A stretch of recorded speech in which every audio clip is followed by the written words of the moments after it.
सुप्रभात बच्चों। बच्चों, आपने राजा महाराजा की बहुत सी कहानियाँ सुनी होंगी, जिनमें कई राजा तो बहुत अच्छे रहे होंगे, जो अपनी प्रजा का ध्यान रखते होंगे, प्रजा को अपने बच्चों की तरह पालते होंगे। लेकिन कुछ राजा उसमें क्रूर और निर्दयी रहे होंगे, जो प्रजा का सिर्फ शोषण करते थे। उनके दुख से उनका कोई मतलब नहीं था। तो आज हम अपनी पाठ्य पुस्तक रिमझिम के पाठ 7 दान का हिसाब में एक ऐसे ही राजा की कहानी पढ़ेंगे, जिसके लिए अपना ही सुख सर्वोपरि है। एक राजा था। राजा बहुत शौकीन मिजाज था। उसे शौकीन मिजाज यानी कि बहुत से शौक रखने वाला और अपने शौक को किसी भी कीमत पर पूरा करने वाला। उसे अच्छे अच्छे कपड़े पहनने का, इत्र लगाने का, महल की साज सजावट करने का इत्यादि का बहुत शौक था। राज्य का अधिकतर धन तो उसकी इसी शौक पर ही खत्म हो जाता था। प्रजा के सुख सुविधाओं का उसे बिल्कुल ख्याल न था। उसकी सभा में अनेक नामी लोग आते थे, जो आर्थिक रूप से संपन्न थे, परंतु गरीब, दुखी, विद्वान, सज्जन इनमें से कोई भी नहीं आता था, क्योंकि वहाँ पर इनका बिल्कुल सत्कार नहीं होता था। इससे जाहिर होता है कि राजा महामूर्ख था। उसे विद्वानों की संगत अच्छी नहीं थी। उसे विद्वानों की संगत अच्छी नहीं लगती थी। अच्छे लोगों से उसका पाला ही नहीं पड़ा। तो एक बार उस देश में अकाल पड़ गया।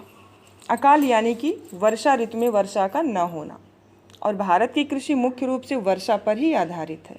अगर वर्षा नहीं होती है तो कृषि सूख जाती है, अनाज नहीं होते हैं। जब अनाज ही नहीं होंगे तो लोग खाएंगे क्या, और जब कुछ खाएंगे नहीं तो वो मरने लगते।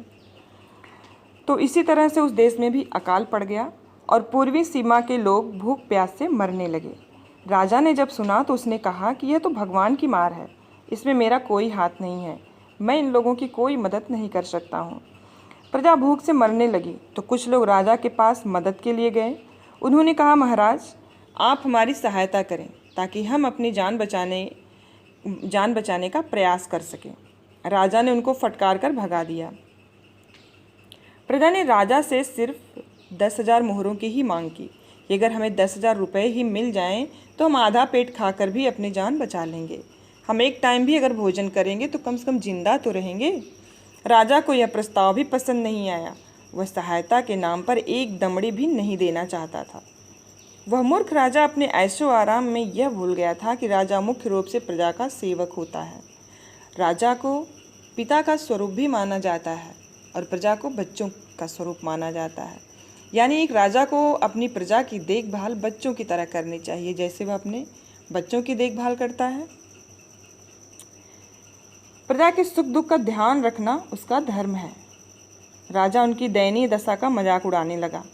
प्रजा अपने राजा से निराश होकर वापस चली गई। राजा के भय से राज दरबार में रहने वाले लोग भी कुछ नहीं बोल सके। वो भी हाँ हूँ करके ही रह गए, जबकि उनको पता था कि राजा जो कर रहे हैं वो गलत कर रहे हैं। एक दिन राजा के दरबार में एक वृद्ध सन्यासी आया।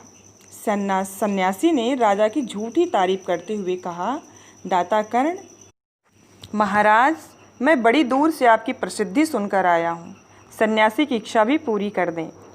बच्चों, इन पंक्तियों में एक शब्द आया है, दाता कर्ण। तो मैं आप लोगों को ये बताती चलूँ कि ये कर्ण कौन थे और उन्हें दाता क्यों कहा गया। कर्ण महाभारत कथा के एक विचित्र अद्भुत पात्र थे, जो कवच और कुंडल पहने हुए ही पैदा हुए थे। ये कवच और कुंडल उनकी रक्षा करते थे जब तक ये उनके शरीर पर थे।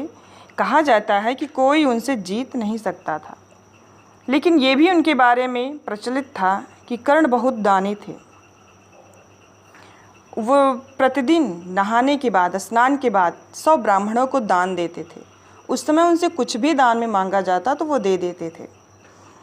इसी का फ़ायदा उठाते हुए एक बार देवताओं के राजा इंद्र ने छल से उनका कवच और कुंडल दान में मांग लिया, जिसे सहर्ष ही कर्ण ने अपने शरीर से उतार कर दे दिया। तभी से उन्हें दानवीर कर्ण कहा जाने लगा और ऐसे किसी राजा को उनकी उपमा दी जाने लगी जो दान देने में खुशी महसूस करते थे। तो बच्चों, ये हुई कर्ण की कथा। अब ऐसे किसी राजा को जो भूख से मर रही जनता की सहायता के लिए 1 रुपया भी नहीं देना चाहे, उसे कर्ण कहना तो उसका उपहास ही उड़ाना है। तो बच्चों, अब इसके बाद की कहानी हम कल के वीडियो में सुनाएंगे। आज का गृह कार्य नोट कर लीजिए। धन्यवाद।